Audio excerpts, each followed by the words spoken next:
okwagala okwensi bo bagamba nti bwekuba kukula ate bwe bakula nga kukendeera naye okwaffe bwekuba kutandika kukula nekweyongera kukula era balina omukisa nti balabira ku musumba Kayizi n'omukyala ate balabira ku musumba Bugingo ne Suzan Makula. Tulina okwagalana paka nga saidi eri bawulira bubi. DJ Jema agambye kayimba kiko singa okwagala kakukubire leero ku ganga. Ennyimba tuzina wano ezimala. Ennyimba tuzina ezimala akola lisiti y'okwanjula kwe. Akola lisiti y'okwanjula kwe era teyerima nti okubeera omumpita akuze. Batulabanga abatemu, batulabanga abatagaliza NRM ne waliwo ebituleetera okugenda mu nuupu olw'embeera gye tuyitamu ne gye tukoleramu etali nnungi. Tusaba General Muwoozi tulina ebintu bingi ebituluma nga ffe abavubuka twagala otuwe benchi tujja ne Madamu Jennifer ono tukubuulire ebintu bingi nnyo bye tubadde tukola emabega eyo ne twagala tujje tutuule naawe tukubuulire era naffe otuuse obulamu bwaffe kuba batugambye mbu we tunajja mu MK obulamu bugenda tereera. Twagala obulamu bwaffe butereere kati. Kakati mulokose ewa Bobi Wine muvuddeyo. Tulokose tuvuddeyo era twagala Mwami Toyota Chairman twagala tujja wa tuambaze t-shirt zaffe era twagala tuteekeko n'enkofiira okakasa nti ddala tulokose. Twagala Chairman Toyota tuambaze t-shirt za MK. T-shirt za MK, yes. Okay, kale. Batwale wa Chairman. Batwale. Aha. Batwale, aha. Bakozemu awo. Kale.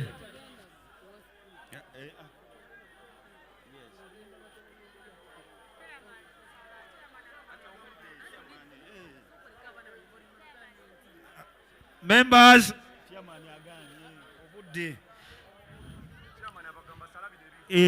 kale members.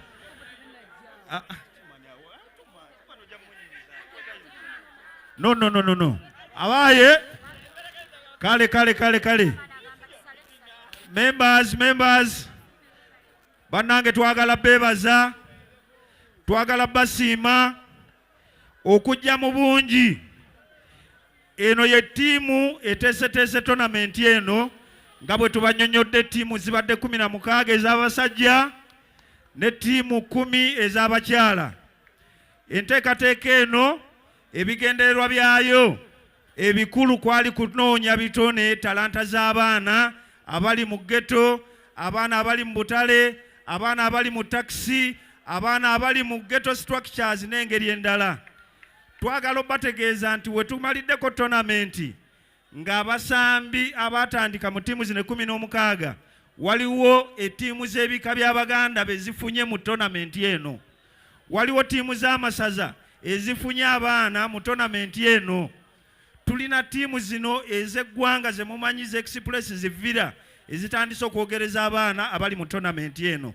Ebigendererwa ebikulu kulaba ng'ebyobufuzi tebitwawula. Tournament eno ebaddemu ebika by'abantu bonna, NRM, NUP, FDC, buli muntu mu tournament eno tubadde tetusosola mawanga yadde ddiini.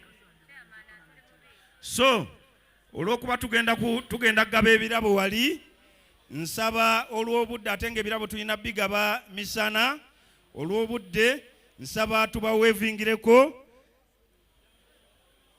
fe abateeseteese tournament eno. Aha. Kakati webale nnyo Chairman, mbadde nsaba mubeere bagumu ekimenke weekiri wano. Bani abaagala ekimenke? Ab'ekimenke muliwa? Ajja. Kati mbadde nsaba mutukirize Honorable Cedric Babu Ndilima, amemba waffe w'akakiiko akakulu akatwala PLU mu Uganda, aje ku stage. Honorable Cedric Babu Ndilima, tukwagala ku stage aje abogereko katono, then Chairman aje n'ekimenke.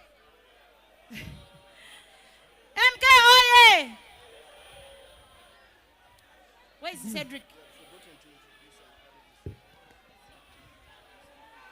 Okwezi. Bamwitani. Talk.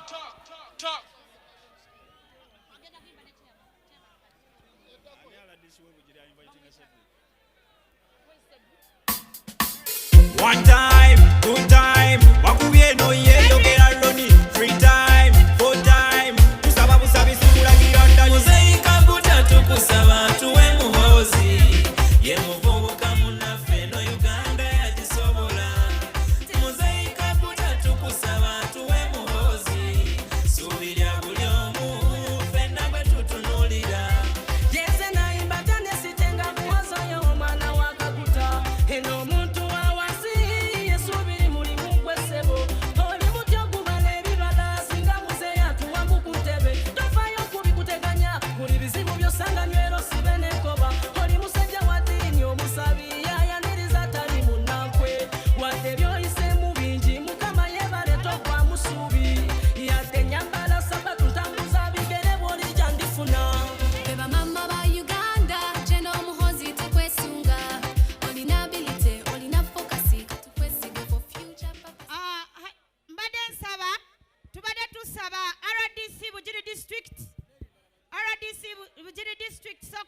stage.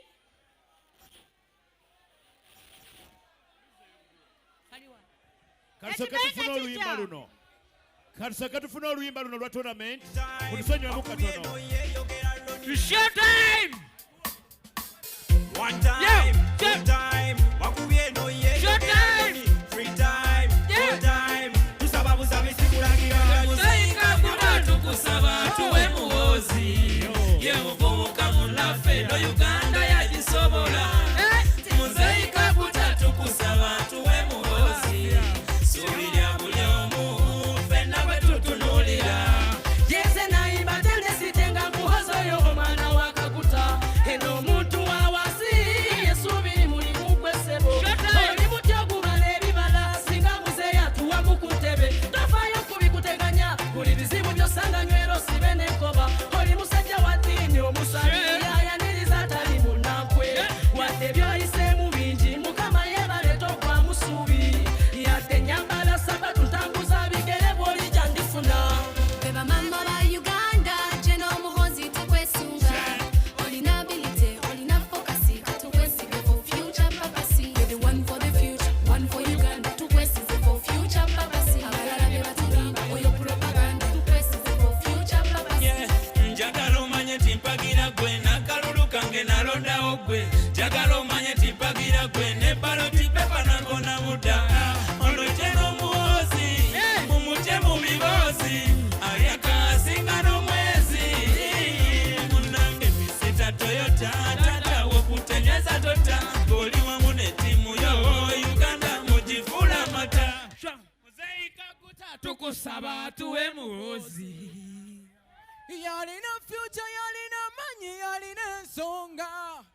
Webale nnyo. Kati twaniriza sek member waffe Honorable Cedric Ndilimba ayogereko nammwe. Muli mutya? Muli bulungi? Kampala oye! All Kampala oye! PLU oye! Jeno Muhoozi Kainerugaba oye! Mwebale nnyo okujja. Amanya gange Cedric Babu Ndilima, Vice Chairman PLU Kampala. Baganda wange mwebale nnyo okujja, ate abaana wange mwebale okuzanya. Nvayo? Ate kiki? Okay, kakati Chairman Toyota agenda kujja kati, mwebale nnyo okujja. PLU oye! NRM oye! Jeno Muhoozi Kainerugaba oye! Jeno Kainerugaba oye! Siwulira bulungi. Jeno Kainerugaba ki? Jeno Kainerugaba ki? President Museveni oye! Ssaabasajja Kabaka awangale. Mwebale nnyo. Chairman Tota agenda kujja. Chairman oliwa?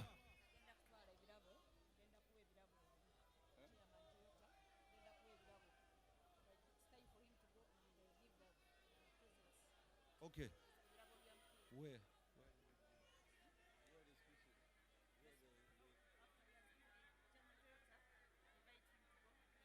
Abantu naye ng'ate wano wetuli ate wewali ababaka ba parliament abaze okulaba nga bawerekera ate chairman Tota akikiridde General Mochikaniga. Ngenda kubanga ntambulako mpolampola nsobola okubanga njogerako ne Honorable Namukuta Brenda avudde ekalira agenda kubanga atubuulirako, then ngenda kubanga njogerako ne Honorable Fadil naye atubuulira olunaku olwaleero nga bwe lutambudde. Kansokere wano bagamba ladies first, nsooke njogereko ne Honorable Brenda, then ngenda kubanga njogerako ne Honorable Fadil naye atubuulire. Honorable tuli live ku Soul TV, mbadde nsaba obuuzeeko ku batulaba. Neyanziza nnyo abooluganda Yesu yebaziwe. Amina. Amannya gange nze Namukuta Brenda, member House of Prayer. Era olwaleero tuzze wano okulaba omupiira nga tulaba amaanyi g'abavubuka. Kusooka neebaza Chairman Toyota okubeera nti yategese, ne neebaza MK CDF nti awadde abavubuka omukisa okubeera nga beekulaakulanya. Kuba kino kye bakoze wano leero badefindinze potential zaabwe era agenda okuwangula. Ffe abakulembeze tetubeera na muwanguzi, naye bonna baana baffe era tubeebaza abaparticipatinze bonna. Ne woba tewawangudde, ffe abakulembeze tukitwala nti obeera wawangudde. Nebaza abaana abeetabye mu mizannyo gino. Mwebale kwagala gavumenti ya NRM, mwebale kwagala MK. Nebaza nnyo omugenyi waffe omukulu Chairman Toyota okubeera nti yagracinze guno omukolo, era ebirabo by'abaana bagenda bibawanga nga we mugenda okulaba. Nebaza ekyensuso pastor waffe Pastor Bujingo Alozias okubeera nti atuwadde. Okay, atulaba ku Soul TV tukirize mu kiseera kino abakulu bagenda kubanga of course bagaba ebirabo era nga tugenda kubanga tubatusako embeera eno yonna abajja kubanga bakwasa abawanguzi ebirabo, then oluvannyuma bajja kubanga boogerako of course n'abawangudde n'abantu bonna abazze wano olunaku olwaleero. Sigala ku Soul TV, ekifaananyi kyonna tugenda kuba tukikuweereza.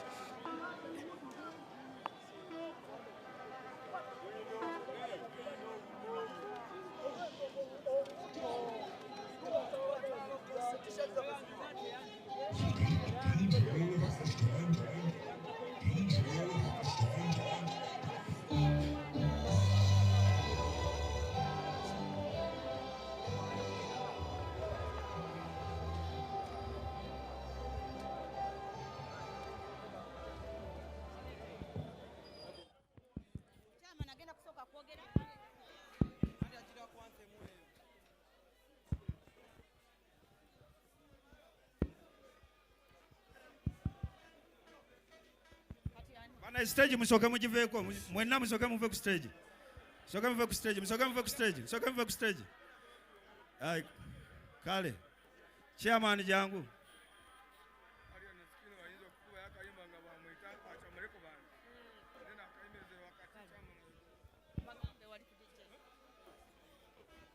Abekimenke baliwo. Aba alien skin baliwo. Owa alien skin baliwo. Chimenke tubale omuzindalo gugo Chairman atuse. Mutegeke kubo Chimenke ayitewo bannange. Mutegeke kubo. Bagambye ayimbeyo katono. Kamu.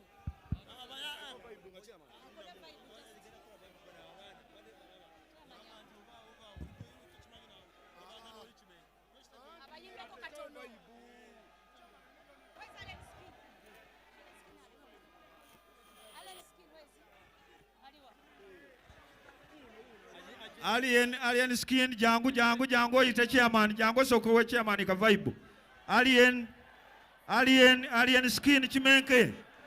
Jangu. Chimenke oye. Chili chitya. Wama chili chitya. Guys. Germany. Guno mwaka. Guno mwaka. Guno. Wow. Eno fango dini with the so. Bano nya follow tuli na ba disciple. Mule tanko kokolona na dinosaur. Whoa. Bameni chili chitya. We are happy to see you guys. Kawakambi ogere muchi. Chakayo basanga.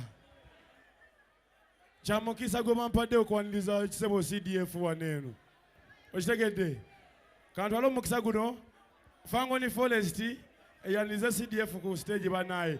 Abagambe obugambo nga bubo tudene tudemo tukube pate walayi. Muchitegedde bameni.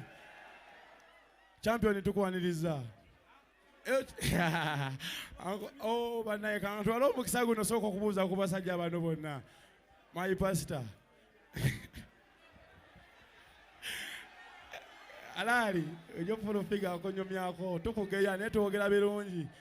Anko Toyota dede eriga gavero banange kyakabe. Tugenda kusaba omukulu aje ka stage. Abagambe bugambo nga bobo. DJ tukube pate walayi.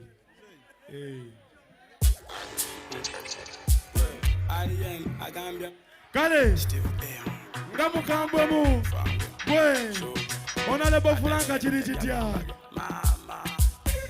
wama pate ndeka kube pate nze abageto pate ndeka kube pate nsaba musabi ndeka pate ndeka kube pate nze CDF wama pate ndeka kube pate gagabero ulira mukujja ebizibu nabireseka tokatafuba nnyo kubizujukiza gwe soko lekeje nengera ebyana bizinyama zinaga buli kika njagala osokompa bulemu bambi babulamu katonotono kino kiri waneno bwe ezokunywa nazo zibajeti nze ngamanyi vibe tebe nkambwe naye kubye wakane bamenya kabokisiza yabadagambye kale okwena kuwaza mbulamu likikomya okusabiriza buladi kirikomawa tetenavuddeko kuvimbisa abafala era kativira ku magulu wamma pate ndekakube pate kyeyamaani pate ndeka kube pate isaba busabi alabise pate ndeka kube pate wa ndeka kube wola. Thank you.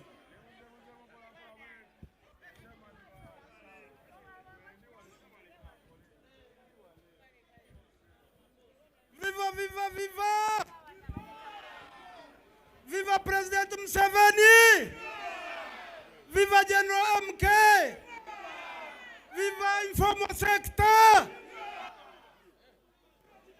Mbalamusiza nnyo basebo ne banyabo mwena abali wano n'abatalaba ku mitimbagano ez'empulizaganya ez'enjawulo. Kati, good evening everybody. Honorable MPs, political leaders around, protocol observed.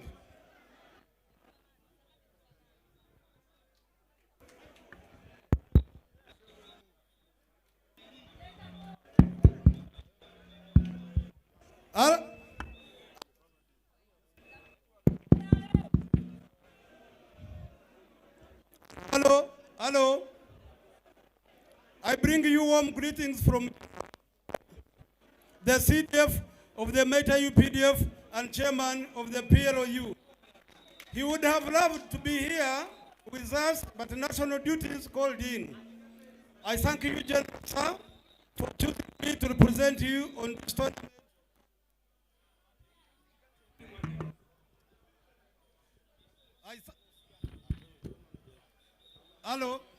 I thank you, General, for choosing me to represent you on this tournament final, in which I have been 100% or rather fully involved. The informal sector tournament internationally targeted the working class wananchi within Kampala. That's why we had full representation from 16 different sectors, with both men and women, tussling out each other irrespective of tribal affiliation or political affiliation or religious affiliation. It's okay. The informal sector tournament, PLOU, is a civic organization whose main agenda is teach the citizen stroke Ugandans to love their country, a principle that General MK holds so dearly. Therefore, I call upon all Ugandans to look at PLU as a uniting factor that continues to bring hope for the youth of our motherland, Uganda. Please continue to support our activities, like you have always seen that they don't segregate anyone in any form, but rather are aimed at championing the unity, development of the youth agenda.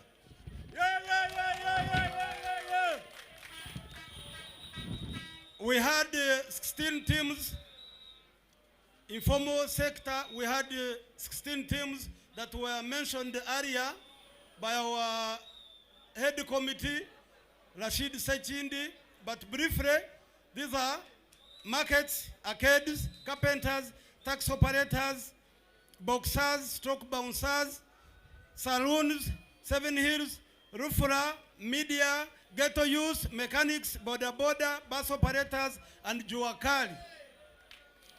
Those are the teams that we've been having in this tournament, informal sector. I want to thank and congratulate them and their respective leaders for participating and warmly welcoming their idea. All participants exercised discipline and we didn't register any bad incident. Yes. Sports plays a tremendous role in promoting social cohesion in the society, boosting health habits, and most importantly, a form of livelihood and wealth creation. Sportsmen and women today earn big from their craft and talent. I encourage each one out there to take part in this sport as you can. I would like to extend my sincere thanks to the organizing committee headed by Mr. Sechin Rashid for the tremendous job since the commencement of the tournament in March. The sacrifices surely tell that you love your country and the PLO agenda. Kindly give a big hand of applause to the business community in the general that put in time and supported their respective teams. They cheerfully welcomed the tournament, and each of these different sectors contributed immensely to the success of the event. In a very special way, permit me to extend my appreciation to all visible and invisible supporters like Director KCCA, Madame Dorothy Chisaka, and Brigadier General Charles Damurira. Entrepreneur Haji Hamis Chigund, aka Ham, to mention but a few, for all the support they rendered throughout this tournament. Ugandans and PRU fraternity are proud of you.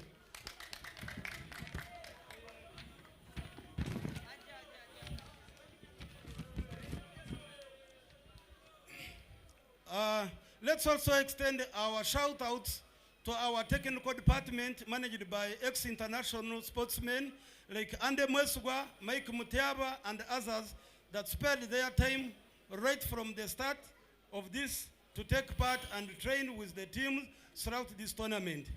To all the music artists, media houses, bloggers, the bouncers, and the Ugandan police, we say Asante Sana.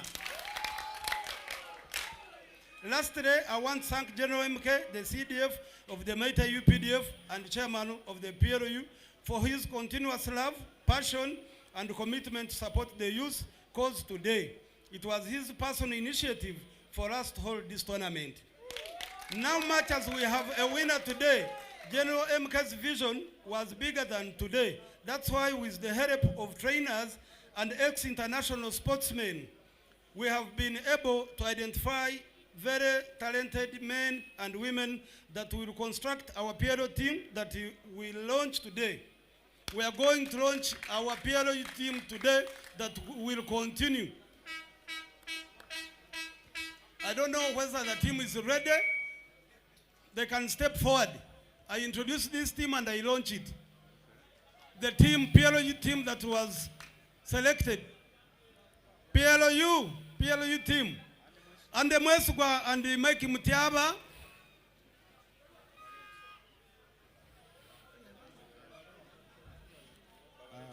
Okay. This team, they will continue training and be able to compete at the national level. We also expect to take this initiative to other regions across the country. I urge you as a collective effort to please support our teams as they are children, brothers and sisters. Thank you all for sacrificing your time to be here today as we mark a new beginning of the informal sector leagues. Thank you for loving your country, the PLU agenda, and General MK. For God and my country, viva PLU! Viva President Museveni! Viva MK! Viva informal sector! Njagala kubebaza atake ensuso abawagizi baffe abawagidde guno omupiira. Njagala kwebaza tiimu zonna eza participating tiimu 16 bulijjo omupiira gubeera wawangula. Njagala bakakasa nti atatudde ekikopo leero temufaayo. This is the beginning. Next time ujja kuba chance yo. Naye ebigendererwa byaffe kulaba nga tufuna abo abaana abalina talents okulaba nga tusobola okubajjayo ate ne tubambusa ne basobola okuba nga basobola okukuba omupiira gw'ensimbi wano mu Uganda n'ebweru. Tulina ebyokulabirako be tubadde tutambula nabo bano ba Ande Mwesiga Mike Mutiaba. Baliwo ku lw'omupiira. Guno omupiira gwe gubafudde kye bali leero. So njagala abavubuka abawala n'abalenzi abakyalinamu ku maanyi omupiira guno tuguteekemu amaanyi. Ffe tujja kubeerawo kubasapootinga, tetujja kuzikiza, tujja kutambula nammwe mpaka kuwulira bubi. So njagala kwebaza abawagizi baffe bonna bawagidde omupiira abatukwatiddeko mu byensimbi abatuwagidde. Waliwo omusajja waffe abadde atuwagira nnyo ng'atuwa amazzi dokita oba waali simanyi. Njagala kwebaza Pastor Bujingo kuva lwe twatandika. Salt TV ebadde batuusaako ekituusaako bino byonna kuva lwe twatandika myezi 2. Ono omusajja njagala kwebaza ssebo. Webale nnyo webale ddala. Ate naddala nga PLU tukwebaza by'otukoledde kubanga kuva lwe twatandika up to today. We thank you so much ssebo. Webale nnyo pastor, webale okutusabira, webale n'okutusupportinga ajja kutuwa esaala. So njagala kwebaza ba coordinator baffe abali wano from different regions leero abaze wano okuwagira cause eno. Ono omusajja member wa parliament from Sabei, coordinator wa PLU. Thank you very much. My name is Twala Fadil, Member of Parliament for Tingei County, Kapchorwa, and PLU Coordinator for Survey. Viva MK! Amanya Nedebas Mama Busia, Woman MP Busia District. PLU oye! PLU oye! Paka kuulira bubi. Amanya gange nze Namukuta Brenda, Member wa Parliament omukyala okuva e Kaliro. Bagamba mpaka kuwulira bubi.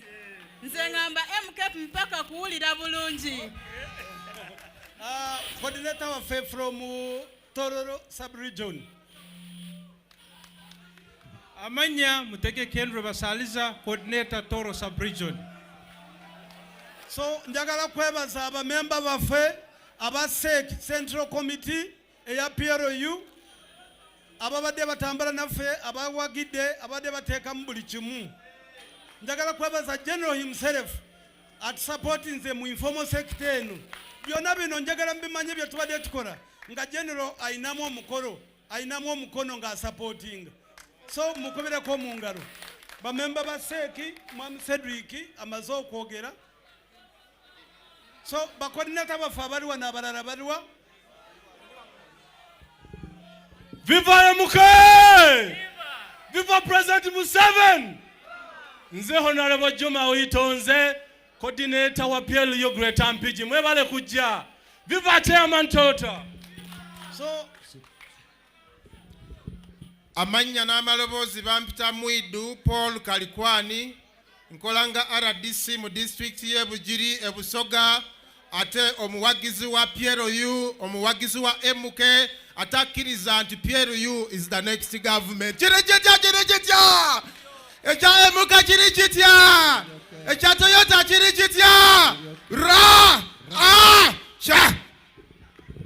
Timu muje, timu yaffe. Timu yaffe.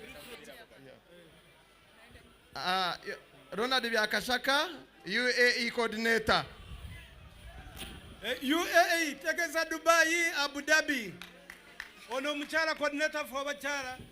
Amanya nze Judith Mukidi ndi women representative wa Toro sub-region ow'abakyala. MK oye! Kabaka wangale! So njagala kwebaza abantu baffe abakoze omukolo guno ababadde bategeka Mwami Sekindi Jangu. Ono mwami munkubireko mu bugalo kubanga yabadde akolera akakiiko akategese byonna bino.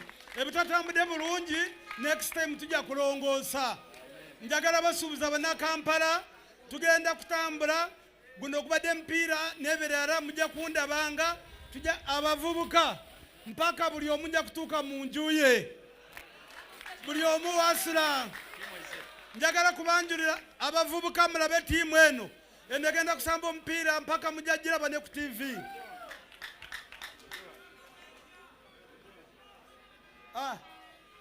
Abasajja baabo bafunye neza certificate.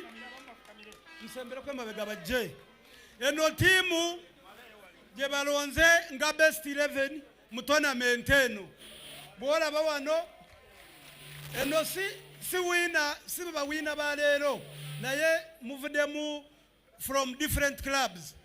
Waliwo gwosanga nti yavudde mu babawunsa siwe kiri. Si temulowooza nti eno eyawangudde ekikopo. Eno gye twalonze ejja kubanga ekiikirira PLU. Njagala mugiwagire bwe tunaba tulina omupiira abavubuka tutambule wamu tugende tugiwagire. Mwebale nnyo mwebale dda.